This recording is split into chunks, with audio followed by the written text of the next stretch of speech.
Hello friends, welcome to my YouTube channel. वसंत ऋतु के बारे में बताते हैं। वसंत ऋतु आते ही प्रकृति का कण कण खिल उठता है। मानव तो क्या, पशु पक्षी तक उल्लास से भर जाते हैं। हर दिन नई उमंग से सूर्योदय होता है और नई चेतना प्रदान कर अगले दिन फिर आने का आश्वासन देकर चला जाता है। यूँ तो माघ का यह पूरा मास ही उत्साह देने वाला है, पर वसंत पंचमी माघ शुक्ल का पर्व भारतीय जनजीवन को अनेक तरह से प्रभावित करता है। प्राचीन काल से इसे ज्ञान और कला की देवी माँ सरस्वती का जन्म दिवस माना जाता है। जो शिक्षाविद भारत और भारतीयता से प्रेम करते हैं, वे इस दिन माँ शारदे की पूजा कर उनसे अधिक ज्ञानवान होने की प्रार्थना करते हैं। कलाकारों का तो कहना ही क्या है।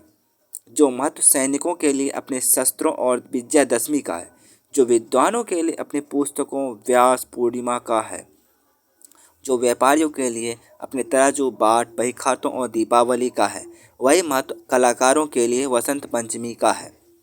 चाहे वे कवि हो या लेखक, गायक हो या वादक, नाटककार हो या नृत्यकार, सब दिन का प्रारंभ अपने उपकरणों की पूजा और माँ सरस्वती की वंदना से करते हैं। पौराणिक महत्व।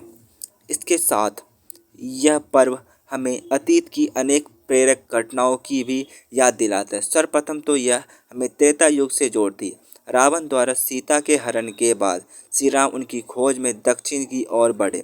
उनमें जिन स्थानों पर वे गए उनमें दंडकारण्य भी था।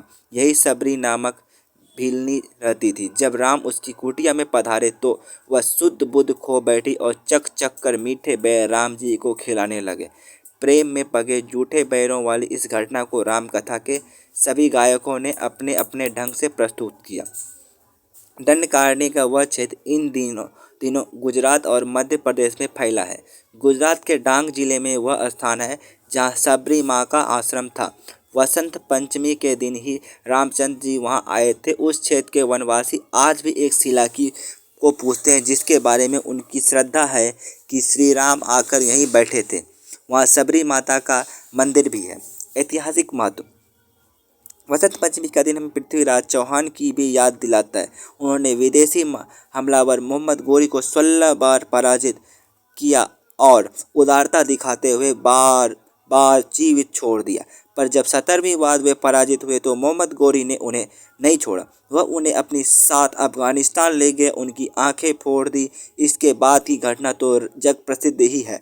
मोहम्मद गोरी ने मृत्युदंड देने से पहले उनके शब्द भेदी बाण का कमाल देखना चाहा। पृथ्वीराज के साथी कवि चंद बरदाई के परामर्श पर गोरी ने उच्च स्थान पर बैठकर तवे पर चोट मारकर संकेत किया। तभी चंद बरदाई ने पृथ्वीराज को संदेश दिया, 4 बांस 24 गज अंगुल अष्ट प्रमाण, ता ऊपर सुल्तान है मत चूको चौहान।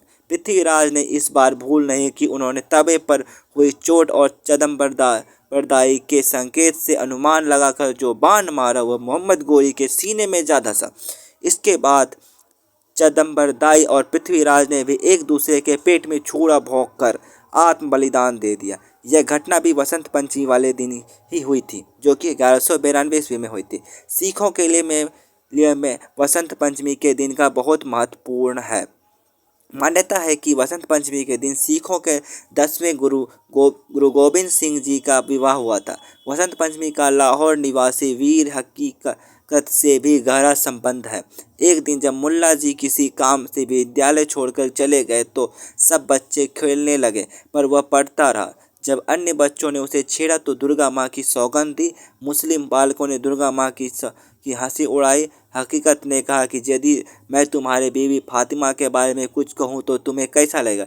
बस फिर क्या था, मुल्ला जी के आते ही उन शरारती बच्चों ने शिकायत कर दी कि इसने बीवी फातिमा को गाली दी। फिर तो बात बढ़ते हुए काजी तक पहुंची। मुस्लिम शासन में वही निर्णय हुआ जिसकी अपेक्षा थी।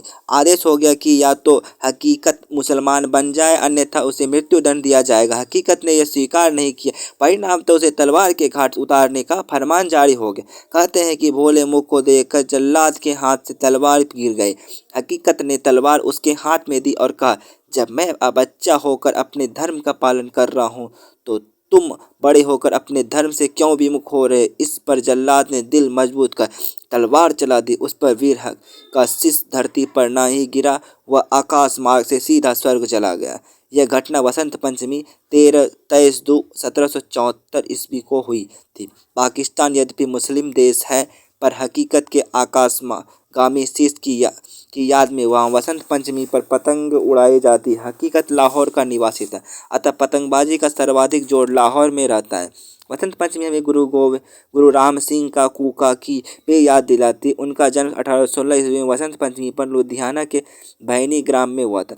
कुछ समय वे महाराजा रणजीत सिंह की सेना में रहे, फिर घर आकर खेती बाड़ी में लग गए। पर आध्यात्मिक प्रवृत्ति होने के कारण इनके प्रवचन सुनने लोग आने लगे। धीरे धीरे इनके शिष्यों का एक अलग पंथ ही बन गया, जो कूका पंथ कहलाया।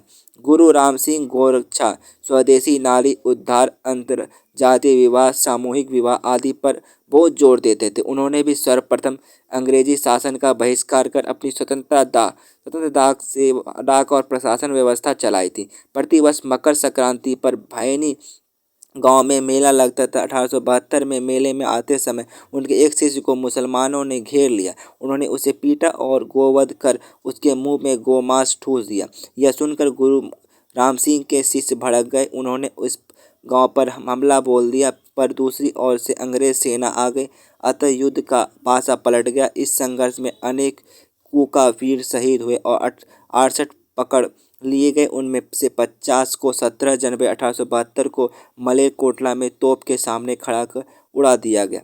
शेष 18 को अगले दिन फांसी दी गई। 2 दिन बाद गुरु राम सिंह को भी पकड़कर बर्मा की मांडली जेल में भेज दिया गया। 14 साल तक वहाँ कठोर अत्याचार सह 1885 में उन्होंने अपना शरीर